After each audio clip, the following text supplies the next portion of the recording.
सबको मेरी राम राम। आज इस वीडियो के ज़रिए मैं कुछ अहम बातें रखना चाहती हूँ।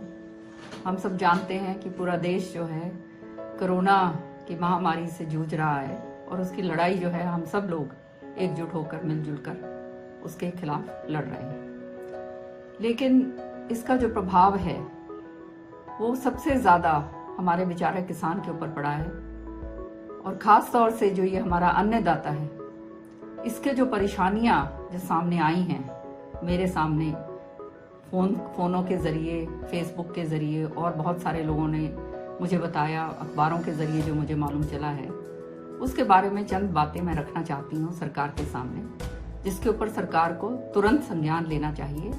क्योंकि अगर किसान खुशहाल है तो देश खुशहाल है और किसान को अगर बर्बादी से हमने नहीं रोका तो देश को भी हम आगे बढ़ाने में कामयाब नहीं रहेंगे। तो सबसे पहले मैं कहना चाहूंगी कि सरकार ने बहुत बड़ी बड़ी बातें करी और कहा कि एक एक दाना खरीदा जाएगा, बहुत सारी मंडियां खोल रहे हैं, नज़दीकी खोल रहे हैं।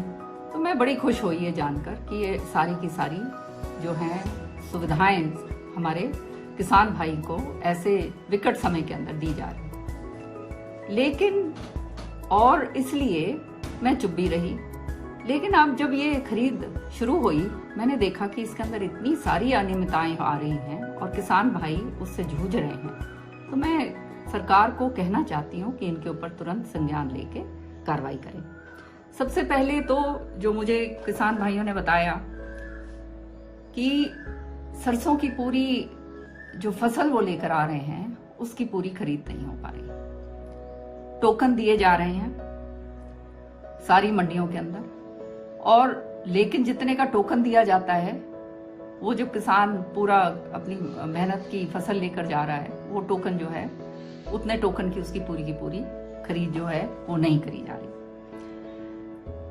और एक परेशानी जो इनके सामने आ रही है कि आपने मंडियां बनाई और जिस दिन उनको 3 दिन पहले कम से कम, मैं समझती हूँ, किसानों को टेलीफोन जाने चाहिए जिन जिन को अपनी फसल जो है मंडियों के अंदर लेके आना है, ताकि वो व्यवस्था कर पाए।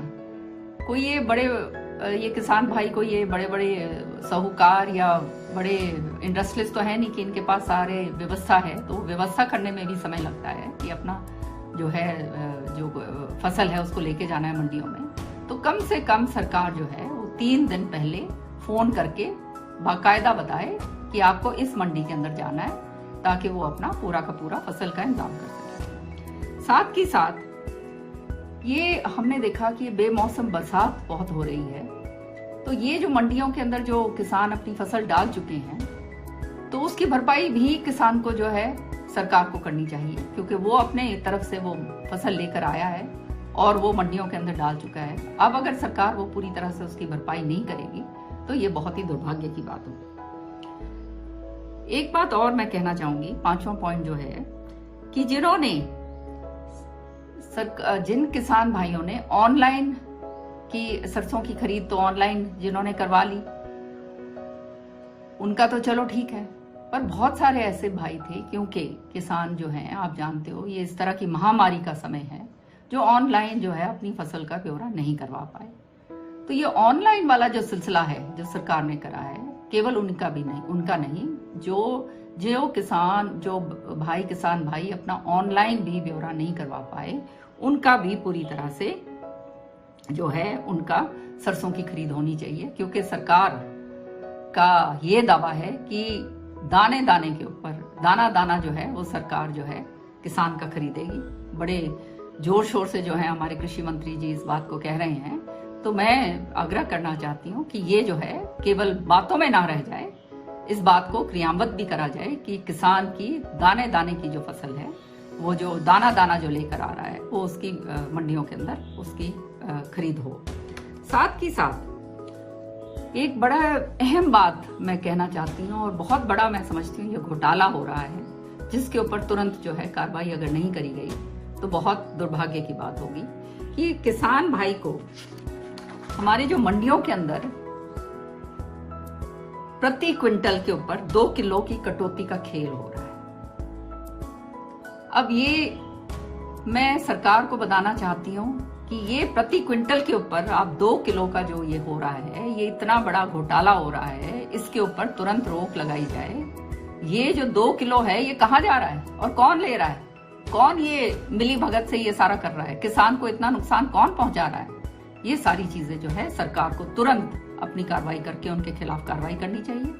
और अगर नहीं करी तो मैं समझती हूँ कि ये बहुत ही किसान के लिए दुर्भाग्यपूर्ण ही नहीं, लेकिन एक ऐसा घोटाला होगा जो आने वाले समय के अंदर एक बम की तरह फूट के निकलेगा। साथ ही साथ मैं ये भी कहना चाहती हूँ कि गेहूं जो है उसकी खरीद जब भी हुआ करती थी, गेहूं की खरीद जो भी गेहूं मंडियों के अंदर आया करती थी वो पूरी की पूरी जो है वो खरीदा जाता था गेहूं। आज तक ये होता आया है। सरकार ने पहले कहा कि जो ऑनलाइन रजिस्ट्रेशन करेगा, फिर उसके बाद वो ऑर्डर वापस ले लिए और कहा कि ऑनलाइन की जरूरत नहीं है। लेकिन देखा यह जा रहा है कि जहां जहां खरीद शुरू करी है वो केवल उन लोगों की कर रहे हैं जो सरसों को ऑनलाइन अपना रजिस्ट्रेशन करवा पाए हैं। तो ये किसान भाई के साथ बहुत बहुत बड़ी ज्यादती है और सरकार ने जो अपने बोल खुद के कहे हैं उनके ऊपर सरकार को संज्ञान तुरंत लेना चाहिए कि जो भी गेहूं की फसल पूरे के पूरे दाने जो मंडियों के अंदर आ रहे हैं, चाहे वो ऑनलाइन हो चाहे वो ऑनलाइन ना हो, उनको जो है सरकार तुरंत प्रभाव से उनको खरीदे, ताकि जो किसान भाई है, जो गरीब है, जो मजदूर है, जो काम कर रहा है, जिसके पास कुछ नहीं है, जिसने अपना जो है सरकार उनसे ये मांग जरूर कर रही है कि अपना तुम योगदान दो, तुम अपना दान दो कोरोना रिलीफ के प्रति। और मुझे खुशी है कि जो छोटा किसान है वो भी जो है योगदान अपना दे रहा है। तो किसान का से आप योगदान जरूर ले रहे हैं, लेकिन उसकी जो है उसकी सहूलियत आप नहीं कर रहे, उसकी फसल जो है वो पूरी खरीद नहीं रहे हैं। इससे बड़ा मैं समझती हूँ पाप नहीं हो सकता। मैं सरकार से अनुरोध करूंगी कि किसान को सब्सिडी दी जाए खाद पर, बीज पर, डीजल पर, ताकि वो जो है उसकी जो अर्थव्यवस्था पूरी तरह से खराब हो चुकी है, डगमगा चुकी है, उससे जो है वो भरपाई अपनी कर पाए। और ये बहुत जरूरी है क्योंकि सरकार जो है दान जरूर मांग रही है, तो देने के समय में भी सरकार को पूरे खुले हाथ से देना चाहिए। यही मेरी प्रार्थना है।